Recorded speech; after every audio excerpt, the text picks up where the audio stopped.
Vamos continuar discutindo esse assunto, que é necessário, né, que a gente faça isso. A gente conversa agora ao vivo, por imagens. Você que está na nossa live no YouTube pode assistir a nossa entrevistada, a Maria Visconti, já está aqui dividindo tela com a gente. Ela é doutoranda em História pela UFMG e coordenadora do Núcleo Brasileiro de Estudos de Nazismo e Holocausto. Ei, Maria, como vai? Bom dia. A gente agradece. Ô Maria, mais do que um adoecimento, né, das pessoas, isso que a gente tem observado, esse caso de Contagem, na reportagem da Gabriela, a gente falou também, o caso de Aracruz, teve um de Divinópolis, que eu estava até me esquecendo também. Mais do que esse adoecimento mental, parece que a sociedade está vivendo, o que esses episódios registrados aqui no Brasil, neste 2022, indicam, o que eles apontam, na sua opinião?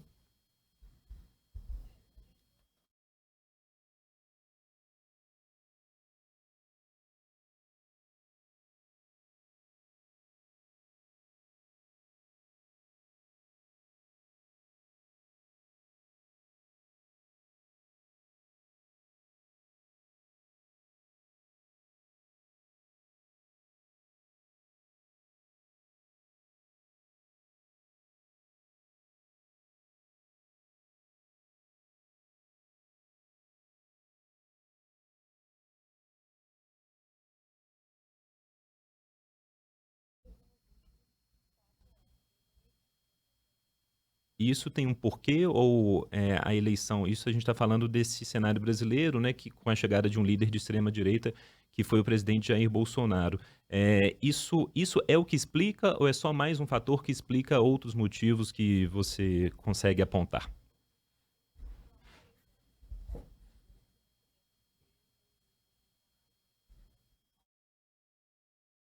Da eleição do governo vem dando isso com manifestações nazistas. A gente teve o discurso do Alvin, né, em que ele parafraseou o Joseph Goebbels, que é o ministro da propaganda, que era o ministro da propaganda nazista. A gente teve o encontro do Bolsonaro com a representante da AfD, que é a Alternative für Deutschland, que é um partido de extrema-direita da Alemanha. A gente teve uma homenagem do Exército Brasileiro a um militar alemão durante a Segunda Guerra. Enfim, o Bolsonaro já fez. São alguns exemplos, né, de coisas que aconteceram durante o governo dele, para nem mencionar, né, o que ocorreu com a Covid e com o norte do país, as experiências médicas, enfim, que a gente viu na CPI da Covid. Então, acho que esse é um fator muito importante que a gente precisa levar em consideração e que a gente vai ter que continuar levando em consideração nos próximos anos, mesmo ele tendo perdido a eleição. Maria Visconti, doutoranda em História pela UFMG, né, coordenadora do Núcleo Brasileiro de Estudos de Nazismo e Holocausto. Agora, Maria, o que tem sido feito, né, da parte acadêmica para orientação, educação desses jovens? Há um programa especial, há uma estratégia?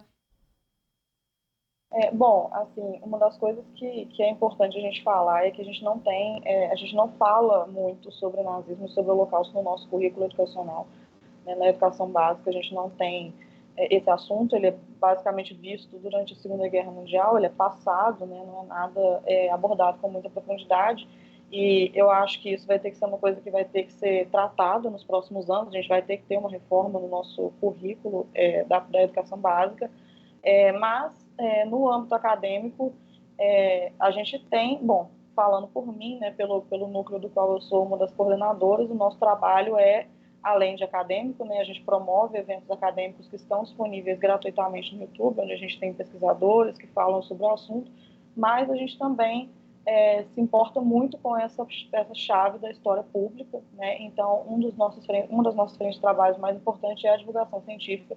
Então, a gente tem um podcast que se chama Desnazificando, que atualmente é o único no Brasil que fala exclusivamente sobre nazismo e sobre o Holocausto, né, em português. E a gente, nas nossas redes sociais, principalmente no Instagram, né, pat.br, a gente traz conteúdos semanalmente para tentar explicar um pouco mais sobre esse período da história, que a gente sabe que é um período que traz muita curiosidade, né, que principalmente os jovens têm muita curiosidade para saber o que aconteceu, para compreender melhor essa temática, e porque até temos muitos filmes, muitos livros sobre isso, né? Então a gente traz isso, a gente faz indicações de filmes, a gente faz indicações de livros, a gente tem o calendário histórico, onde a gente explica melhor as datas e por que elas são importantes. e também trabalhamos conceitos específicos para poder explicar melhor um pouco o que foi viver na Alemanha nazista no século XX e quais são principalmente as relações disso com a nossa atualidade, porque a gente acredita que a história não é estática e que a gente precisa sim relacionar com o presente e com os problemas que o Brasil está enfrentando atualmente.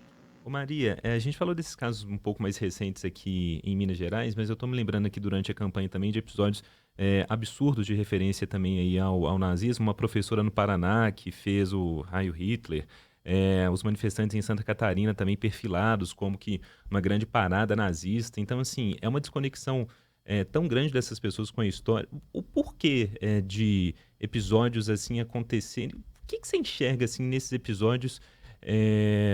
O motivo de eles acontecerem, eu acho até difícil colocar a pergunta, porque assim, a gente que estudou história, não é, ali no colégio mesmo, sabe os horrores do regime nazista, e ver essa desconexão de uma fatia, não sei se expressiva, mas considerável e barulhenta da sociedade assusta muito. Eu me lembrei desses 2 episódios lá no sul do país e tô jogando aqui pra gente continuar essa conversa mesmo.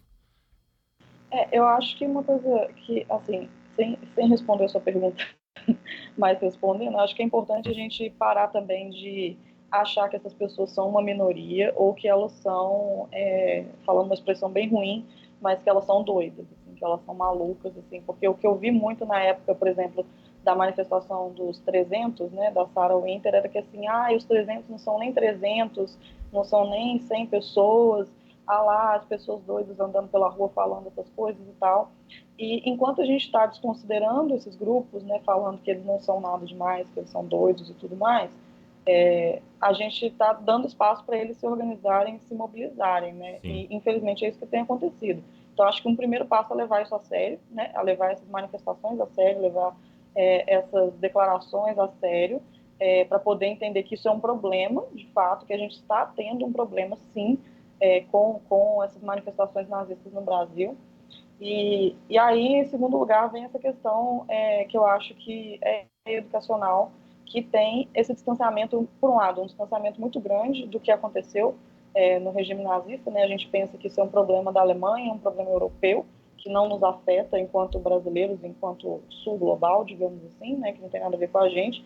E, por outro lado, também gera muita desinformação. Então, é muito problemático, porque muitas pessoas também se identificam com muitos dos fatores, muitos dos preceitos da ideologia nazista, mas não gostam de ser chamadas de nazistas. Também tem isso, né? Assim, as pessoas, elas são racistas, elas são homofóbicas, elas acreditam numa determinada superioridade, mas aí você vai falar, isso é um preceito nazista, e as pessoas, não é nazista não, eu só acredito nos valores e não sei o quê. Então, assim, também tem toda essa questão, é uma coisa muito complexa, assim, e um outro ponto que eu acho que é importante destacar é que a gente precisa também entender o regime nazista enquanto um regime político que aconteceu entre 1933 e 1945, né, o Terceiro Reich, governado pelo Adolf Hitler, e a ideologia nazista, que é uma coisa que perdurou, né, ela não acabou quando acabou a Segunda Guerra Mundial, e quando a gente vê as pessoas hoje em dia se manifestando sobre isso, é só mais uma demonstração de que elas já existiam, né? As pessoas elas já existiam, elas já estavam aí,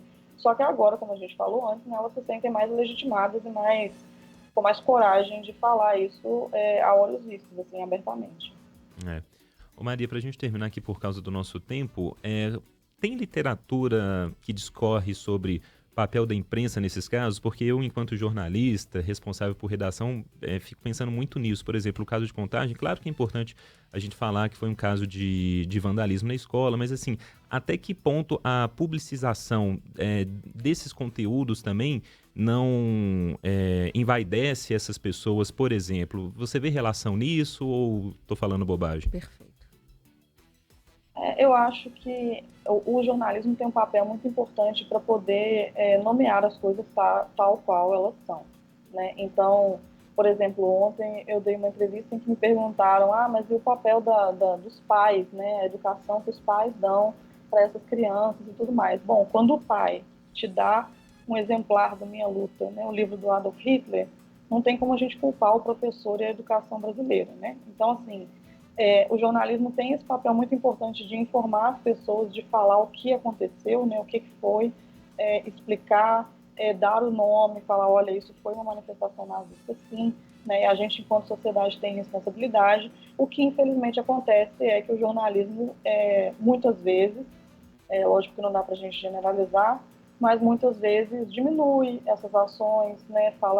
Mostra como se não fosse nada demais, ou não menciona exatamente o que foi, não utiliza os nomes corretos, né? Então, a gente teve o caso do atirador, né? Que ainda não se sabia exatamente quem era, mas a foto que foi colocada numa reportagem foi de uma mão negra, apesar da gente saber que o atirador era branco.